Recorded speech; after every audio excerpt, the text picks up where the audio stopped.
आज मैं आपको बहुत महत्वपूर्ण टॉपिक बताने जा रहा हूँ, रिएक्शन मैकेनिज्म। एक इंपॉर्टेंट चैप्टर होता है जो कि जेईई में, नीट जैसे कंपटीशन पेपर में, चाहे मेडिकल का, चाहे इंजीनियरिंग का हो या बोर्ड का हो, ये ऑर्गेनिक केमिस्ट्री की बैकबोन मानी जाती है, रिएक्शन मैकेनिज्म। मैं इसको ऐसे बताऊंगा कि आपके सारे क्वेश्चन आसानी से निकल जाएंगे। कम से कम ये एक ऐसा चैप्टर है जिसके आधार पर ही आप अच्छे क्वेश्चन कर सकते हैं। जैसे एसिडिक स्ट्रेंथ, बेसिक स्ट्रेंथ, किसी भी कंपाउंड का निकालना हो तो इस पे आपको अलग अलग इफेक्ट के हिसाब से आपको आगे बताएंगे कैसे होता है। देखिए इसमें कि रिएक्शन मैकेनिज्म होती क्या है। सबसे पहले तो रिएक्शन मैकेनिज्म जो होती है, it is step by step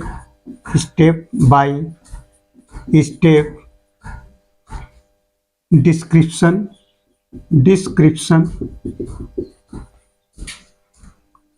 of chemical reaction is called reaction mechanism.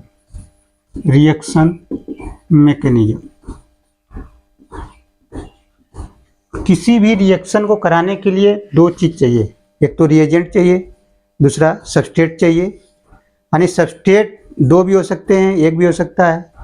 तो सबस्ट्रेट और रिएजेंट जब मिलते हैं तो इंटरमीडिएट बनाते हैं, इसके बाद फर्दर वो फाइनल प्रोडक्ट में बदल जाता है। जैसे आप देखेंगे कोई भी सबस्ट्रेट आप लेते हैं रिएक्शन में तो सबस्ट्रेट हो जाता है, सबस्ट्रेट जिसे हम बोलते हैं अभिकारक।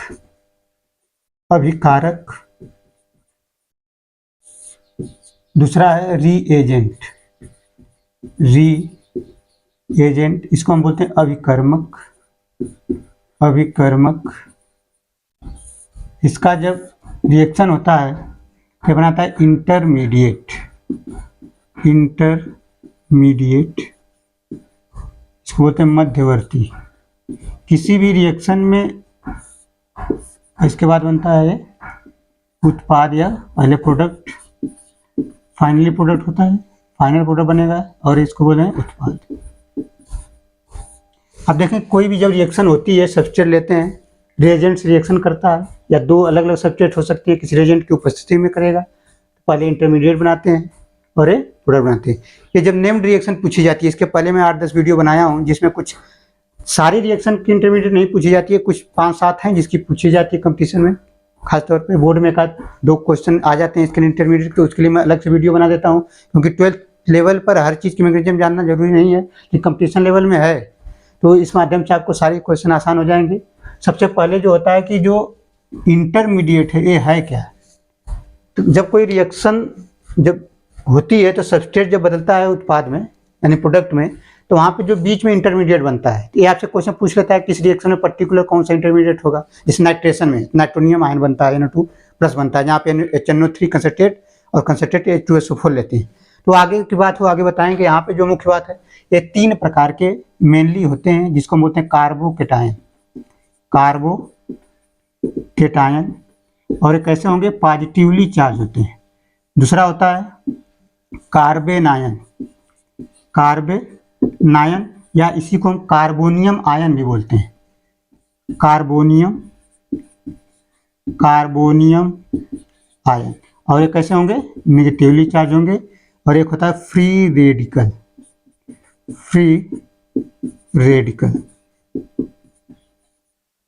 ये होता है, ऐसे इसको लिखते हैं फ्री रेडिकल को। ये 3 प्रकार के इंटरमीडिएट बनते हैं किसी रिएक्शन में। इनकी स्टेबिलिटी 3-4 दे देगा, कहेगा मोस्ट स्टेबल कार्बोकेटायन कौन सा है, मोस्ट स्टेबल कार्बोनायन कौन सा है, क्रिटिकल स्टेबल कौन सा है। सारी चीज़ें अभी जब थोड़ा सा एक स्टेप आगे बढ़ेंगे तो समझ में आएगा। लेकिन क्वेश्चन कैसे कैसे पूछा जाता है ये आपको यहीं बता दे रहा हूँ कि इनकी स्टेबिलिटी भी पूछी जाती है, कौन सा है कार्बोकेटायन, कार्बोनायन है, कौन सा क्रिटिकल किस रिएक्शन में बनता है। तो आप देखेंगे इसमें सबसे पहले हम बता रहे हैं आपको किसी भी रिएक्शन को कराने में जो एक्सप्लेन करेंगे आपकी इंटरमीडिएट कौन सा बनेगा या इसकी स्टेबिलिटी कैसे देखेंगे। 3 स्टेप इसमें आपको जरूरी है। पहला होता है इसमें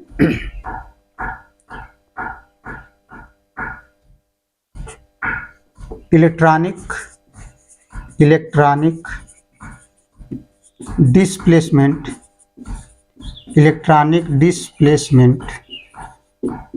इन कोवैलेंट बॉन्ड। दूसरा होता है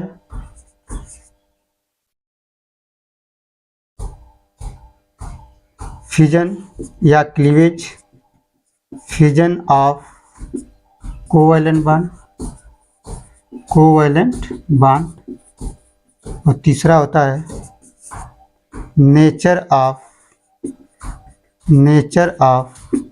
रीएजेंट। इन्हीं तीन चीज़ों के आधार पर आप पूरी रिएक्शन को समझ सकते हैं। सबसे पहले जो ज़्यादा इंपॉर्टेंट होता है, इसी पर 70% क्वेश्चन आपके इसी से निकल जाएंगे। तो हम एक एक करके आपको बताने जा रहे हैं क्या होता है। सबसे पहले हमको पढ़ना है जो इसमें इलेक्ट्रॉनिक डिस्प्लेसमेंट, इसके बारे में पढ़ेंगे। ये होता क्या है, इसमें डीलोकलाइजेशन या ट्रांसफर ऑफ इलेक्ट्रॉन होता है। इसमें एक कैसे आप समझेंगे इसको, तो ये जो होता है सबसे पहले इसके अंतर्गत आता है इंडक्टिव इफेक्ट, इंडक्टिव इफेक्ट। दूसरा है मीजोमेरिक इफेक्ट, मीजोमेरिक इफेक्ट। तीसरा है hyper conjugation, hyper conjugation, hyper conjugation. इसको हम बोलते हैं नाथन बेकर या बेकर नाथन भी बोलते हैं, baker Nathan effect, baker Nathan effect. या इसी को एक नाम से और जानते हैं नो बॉन्ड रेजोनेंस। ये अलग से भी हो सकता है, सब पढ़ कर जाइए, आपको यही पूछ ले कि नो बॉन्ड रेजोनेंस किसके इफेक्ट को बोलते हैं। गलत हो जाएगा क्वेश्चन, कोई मतलब नहीं बनेगा। फिर इसका मतलब है कि no bond resonance, no bond resonance मतलब हाइपर कंजुगेशन को दो और नामों से जाना जाता है, जो कि वैज्ञानिक का नाम है बेकर नाथन इफेक्ट और नो बॉन्ड रेजोनेंस। और चौथा है इलेक्ट्रोमेरिक इफेक्ट, इलेक्ट्रोमेरिक इफेक्ट। अब देखेंगे कि इसमें क्वेश्चन यहीं से बनना शुरू हो जाएगा। सबसे मोस्ट इंपॉर्टेंट जो इसमें आता है कि तीनों के ऊपर के जो इफेक्ट है, मतलब कि ये वाले यहाँ तक, इसको बोलते हैं परमानेंट इफेक्ट। ये क्या है? Permanent effect. यह है परमानेंट इफेक्ट। जबकि लास्ट वाला जो है यानी चौथा, इसको बोलते हैं, ये इलेक्ट्रोमेरिक इफेक्ट होता है, बहुत ज़्यादा इंपॉर्टेंट नहीं होता है, ठीक है। ये परमानेंट इफेक्ट नहीं होता है। और आपसे यही क्वेश्चन पूछ सकता है कि परमानेंट इफेक्ट इसमें कौन सा नहीं, तो इलेक्ट्रोमेरिक इफेक्ट परमानेंट इफेक्ट नहीं होता है। इसके बाद आप देखेंगे इसमें सबसे पहले हम पढ़ेंगे इंडक्टिव इफेक्ट। इंडक्टिव इफेक्ट पढ़ेंगे हम सबसे पहले। तो इंडक्टिव इफेक्ट को पढ़ने के लिए सबसे पहले हम बता दें कैसे होता है, क्या है, तो इसको समझ लीजिए।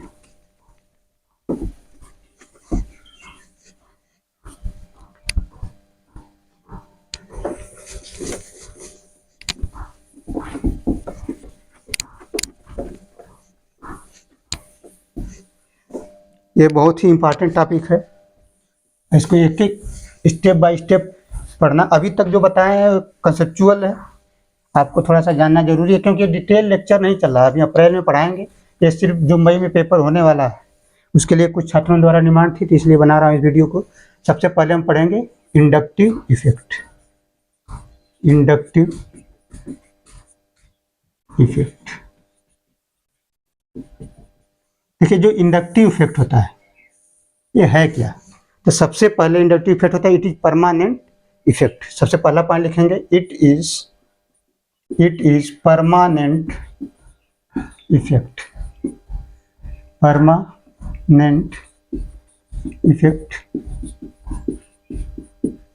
दूसरा पॉइंट इसमें है कि इसमें होता क्या है, तो इसमें इलेक्ट्रॉन का ट्रांसफर होता है। किस इलेक्ट्रॉन का? सिग्मा इलेक्ट्रॉन का। समझने वाली बात है, एक आप डायरेक्ट पूछेगा इंडक्टिव इफेक्ट में किस इलेक्ट्रॉन का, क्योंकि सिग्मा इलेक्ट्रॉन भी होते हैं, पाई इलेक्ट्रॉन भी होते हैं, ठीक है। तो इसमें जो it involves sigma electron, it involves sigma electron transfer अगला पॉइंट है इसमें, इट इज decreases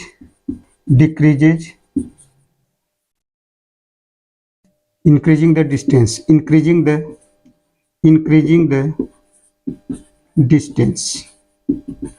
डिस्टेंस, यानी कि जैसे जैसे डिस्टेंस बढ़ेगी इसका इफेक्ट कम होता जाएगा। जैसे आपको एग्जांपल के बताइए, C1 है, C2 है, C3 है, यहाँ पे मान लीजिए कार्बोक्सिलिक ग्रुप या कोई भी ग्रुप आप ले सकते हैं, तो यहाँ का जो इंडक्टिव इफेक्ट होगा, ठीक है, आप यहाँ से देख लीजिए, इधर से गिन लीजिए 1 2 और 3, तो इस कार्बन पर जो इसका इफेक्ट होगा ज़्यादा होगा, इस पर थोड़ा कम होगा, इस पर सबसे कम होगा। तो 3 तक तो रहता है, 3 के बाद, 3 कार्बन के बाद जैसे भी कार्बन चेन बढ़ेगी इसका इफेक्ट उतना ही कम होता जाएगा, यानी ग्रुप के पास जो कार्बन होगा उस पर इसका इफेक्ट ज़्यादा होगा, ठीक है।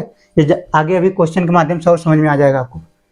और चौथा पॉइंट है कि जब इंडक्टिव इफेक्ट जो होता है ये 2 प्रकार के होते हैं मेनली, इट इज 2 टाइप्स, पहला है प्लस आई और दूसरा है माइनस आई, ये 2 इफेक्ट होते हैं। प्लस आई को बोलते हैं हम इलेक्ट्रॉन डोनेटिंग या इलेक्ट्रॉन रिपेलिंग, दूसरे को बोलते हैं इलेक्ट्रॉन विदड्राविंग, यानी कि ऐसे ग्रुप जो इलेक्ट्रॉन को अपने तरफ खींचेगा उसको बोलेंगे इलेक्ट्रॉन विदड्राविंग, और जो इलेक्ट्रॉन को अपने दूसरे तरफ धक्का देंगे वो क्या कहलाएंगे, इलेक्ट्रॉन रिपेलिंग, या इसको इलेक्ट्रॉन डोनेटिंग भी कर सकते हैं। डोनेटिंग टर्म यूज नहीं किया जाता जनरली यहाँ पर से। अब देखेंगे कि इसका आर्डर सबसे ज़्यादा इंपॉर्टेंट है कि प्लस आई माइनस आई का आर्डर क्या है। कुछ कंसेप्चुअल पॉइंट यही बता दे रहा हूँ कि जो माइनस आई इफेक्ट होता है, जो माइनस आई इफेक्ट है, ये डायरेक्टली प्रोपोर्शनल होता है एसिडिटी के, यानी एसिडिक करेक्टर के, ठीक है, और इनवर्सली प्रोपोर्शनल होगा बेसिक करेक्टर के,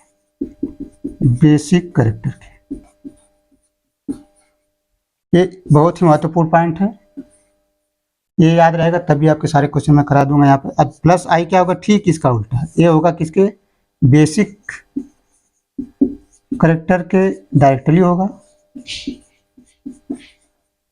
और इनवर्सली होगा एसिडिक करेक्टर के, ये 2 फार्मूले आपको इसमें याद होने चाहिए कि कैसे करना है। अब देखेंगे कैसे करना है, इतना याद हो गया तो पहले आपको आर्डर लिखवा दें, ठीक है, आर्डर आपको याद होना चाहिए सबको, तभी आप क्वेश्चन निकाल पाएंगे इसके, नहीं तो नहीं हो पाएगा।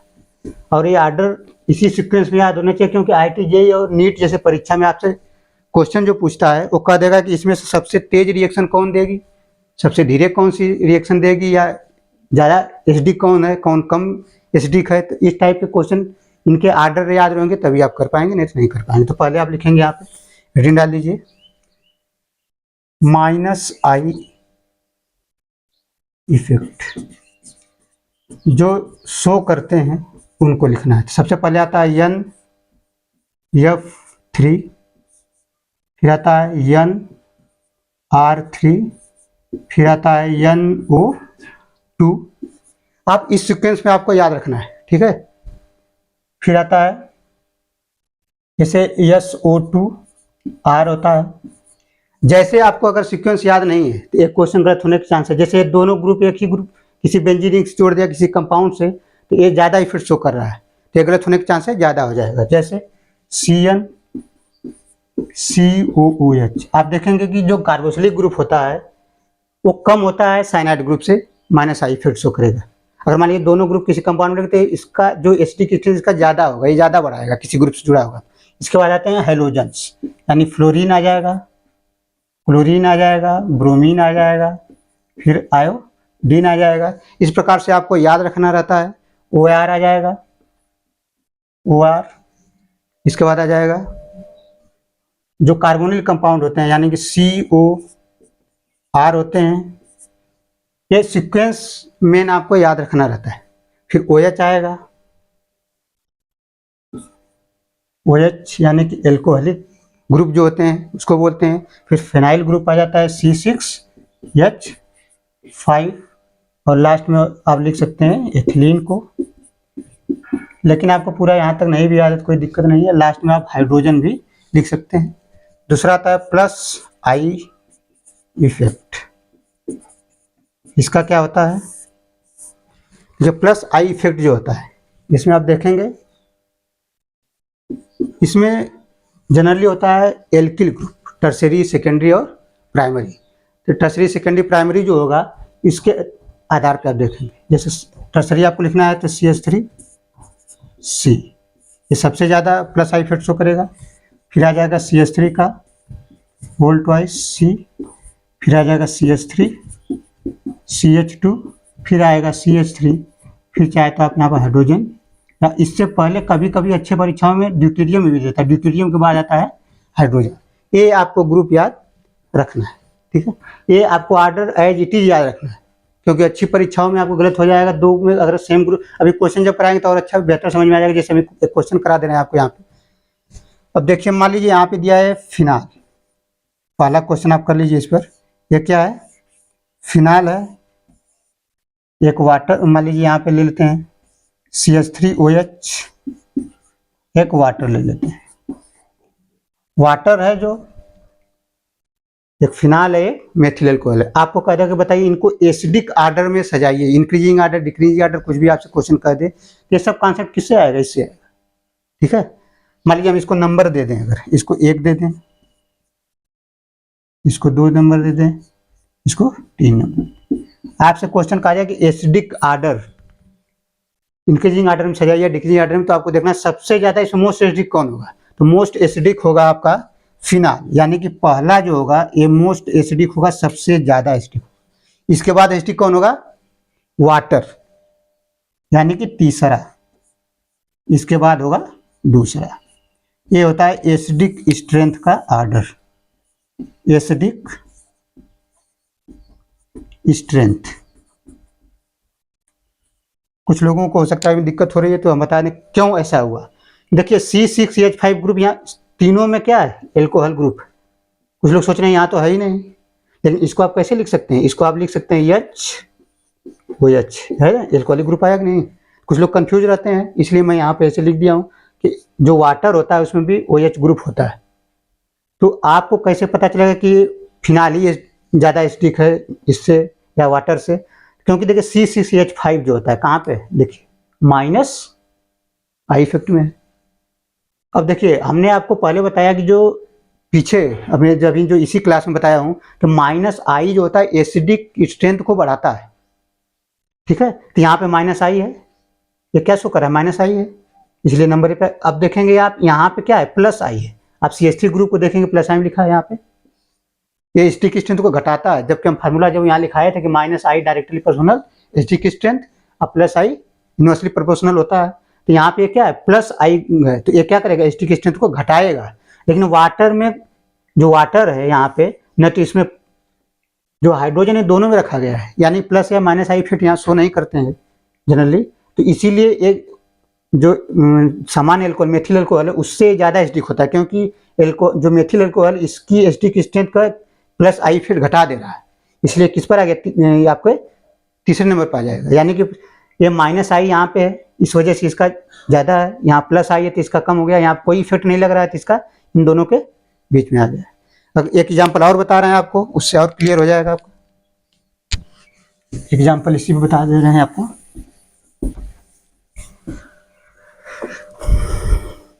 ये सारे क्वेश्चन आपके मोस्ट इंपॉर्टेंट होते हैं, परीक्षा में गलत हो जाते हैं, और ये नोट कर लीजिए, क्योंकि अभी तो डिटेल क्लास नहीं तो आपको एकदम बहुत इजी लगने लगेगा। ये सिर्फ परीक्षा के पॉइंट ऑफ व्यू से, या जो लड़के 11 में नहीं पढ़ पाते हैं, 11 में बहुत लोग इसको नहीं पढ़ाते हैं, या पढ़ाते भी हैं तो उस स्तर का नहीं पढ़ाते हैं कि आप क्वेश्चन सारे निकल जाएं। लेकिन यहाँ पे देखेंगे आपको बहुत आसानी से निकलेगा क्वेश्चन। जैसे आपसे कह दिया जाए कि CH3COOH, इसका नाम होता है एसिटिक अम्ल, यानी एसिटिक एसिड। अब इसी को पेपर में क्या करता है, ऐसे लिख देता है CH2 C डबल OH, फिर आ जाएगा Cl CH2 C double OH, फिर आ जाएगा bromine CH2 C double OH, इसके बाद आ जाएगा iodine CH2 C double OH। ये मैंने डायरेक्ट लिख दिया है स्टिक स्ट्रेंथ, क्योंकि देखिए एस्टिक एसिड तो एसिड है ही। अब क्या क्या कि एक हाइड्रोजन को हटाया है और यहाँ पे एक एक ग्रुप यहाँ पे रिप्लेस कर दिया है। यहाँ पे मोस्ट एसिडिक ये क्यों हुआ, क्योंकि यहाँ पे देखिए आर्डर इसीलिए करेंगे, आर्डर आपको याद होना चाहिए। फ्लोरीन जो होता है इन चारों, देखिए चारों ग्रुप ये तो जुड़े हैं, ये चारों ग्रुप में फ्लोरीन लगा है, यानी कि इसकी पावर जो है इलेक्ट्रॉन एक्सेप्ट करने की, यानी कि अपनी तरफ खींचने की ज़्यादा है इनके तुलना में। और जो माइनस आई इफेक्ट होता है एस्टिक एसिड को बढ़ाएगा, यानी कि एस्टिक एसिड क्रिस्टल को सबसे ज़्यादा कौन बढ़ाएगा, फ्लोरीन, जो कि इसमें लगा है। इसके बाद आता है क्लोरीन, यहाँ है। इसके बाद आता है ब्रोमीन, ये यहाँ है।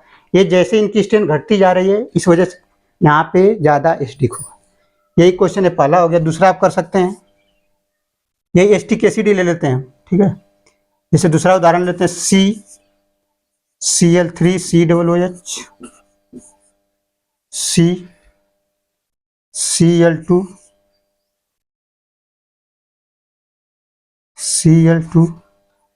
C डबल OH, या फिर इसको ऐसे भी लिख सकते हैं CH2 Cl C double OH, और लास्ट में आ जाएगा CH3 C डबल OH। अब देखें कि ये एस्टिक एसिड को रिप्लेस कर दिया गया एक ही से, केवल क्लोरीन में। देखिए क्वेश्चन समझिए, यही क्वेश्चन फिर करके आता है पेपर में। आप अलग अलग किताब पढ़ते हैं, कंसेप्ट नहीं समझते तो आपको 3-3 4-4 एग्जाम्पल याद करना पड़ता है। कंसेप्ट समझे रहेंगे आपको कोई ज़रूरत नहीं। हमने आपको बताया कि यहाँ पे आर्डर आपको याद है, यहाँ पे एक ही लगा दिया, कोई दिक्कत नहीं है, क्योंकि एक समान है, ये भी क्लोरीन है, ये भी क्लोरीन है, इनकी पावर क्या है, एक समान। लेकिन दिक्कत क्या है, यहाँ पे 3 क्लोरीन है, ये 3 क्लोरीन तो ज़्यादा इलेक्ट्रॉन खींचेगा। यहाँ 2 ही है तो उससे कम खींचेगा, यहाँ 1 है तो उससे कम खींचेगा, यहाँ है ही नहीं तो नहीं खींचेगा। यानी जो माइनस आई है स्ट्रेंथ तो बढ़ाएगा, लेकिन ये 3 है तो ज़्यादा बढ़ा देगा। यहाँ 2 ही है तो थोड़ा उससे कम बढ़ाएगा, यहाँ 1 है तो उससे कम बढ़ाएगा, यहाँ कोई नहीं तो नहीं बढ़ाएगा। इसलिए एस्टिक स्ट्रेंथ क्या हो जाएगा, ये हो जाएगा। समझ आया आपको। और इससे भी बेस्ट एग्जाम्पल करा दे रहा हूँ आपको। अब यही तीसरा एग्जाम्पल आपको करा देता हूँ। यहाँ पे जैसे यही एस्टिक एसिड में ही बदल देता है आपको। जैसे CH3 है, CH2 CHCl C double OH, ये हो गया। फिर आप कर सकते हैं CH3 CHCl CH2 C double OH। फिर आप कर सकते हैं यहाँ पे CH2 Cl CH2 C double OH। अब देखिए यहाँ पे क्या कंडीशन है, तीनों कॉन्सेप्ट क्लियर हो जाएगा आपका। यहाँ भी क्लोरीन ही जोड़े हैं, लेकिन इंडक्टिव इफेक्ट कैसे लगा रहे हैं आप। यहाँ पे आर्डर कौन सा होगा, ये होगा। यानी कि क्लोरीन तो तीनों जगह लगा है, लेकिन इंडक्टिव इफेक्ट डिस्टेंस पर डिपेंड करता है। हमने कहा था कि 3 कार्बन के बाद एक काम नहीं करता। यहाँ पे जो Cl जुड़ा हुआ है, ग्रुप के नज़दीक एकदम जुड़ा हुआ है, इसका पावर ज़्यादा होगा। यहाँ पे क्या होगा, एक कार्बन दूर चला गया, इसका थोड़ा सा उसके रेस्पेक्ट में देखेंगे तो कम हो जाएगा पावर। इसमें देखेंगे तो और एक कार्बन दूर चला गया, यानी कि आप देख रहे हैं यहाँ पे इनकी जो स्ट्रेंथ हो जाएगी CH3 CH2, और यहाँ पे एक और ले लेंगे यहाँ पे अलग से CH3 CH2 Cl, एक Cl यहाँ पे जुड़े हैं, फिर एक कार्बन, फिर आ गया तीसरे पे। ये स्ट्रेंथ आपको ऐसे निकालेंगे कि Cl जैसे जैसे डिस्टेंस बढ़ रहा है उसकी स्ट्रेंथ भी घटती जा रही है। ये ग्रुप के पास था, ज़्यादा स्टिक हुआ, एक पीछे चला गया, यहाँ पे आ गया है, फिर तीसरे नंबर पे आ गया है। यहाँ पे आप जोड़ दीजिए, यहाँ पे ये यहाँ पे आ जाएगा CH2 Cl। यानी कि देखिए एक ग्रुप के ठीक पास है, यहाँ पे एक कार्बन छोड़ के आया है, यहाँ पे 2 कार्बन छोड़ के आया है। यानी कि क्लोरीन जो है ये इंडक्टिव इफेक्ट शो करता है, लेकिन डिस्टेंस डिपेंडेंट होता है। तो जैसे जैसे ग्रुप से दूरी बढ़ेगी इसकी स्ट्रेंथ भी घटेगी। ये सबसे पास था तो मोस्ट एसिडिक, फिर से थोड़ा सा कम हो जाएगा, ये सबसे कम हो जाएगा। ये 3 उदाहरण आपको समझाए। अगर बेसिक स्ट्रेंथ की बात करते हैं तो इसको अगले क्लास में बताएंगे आपको।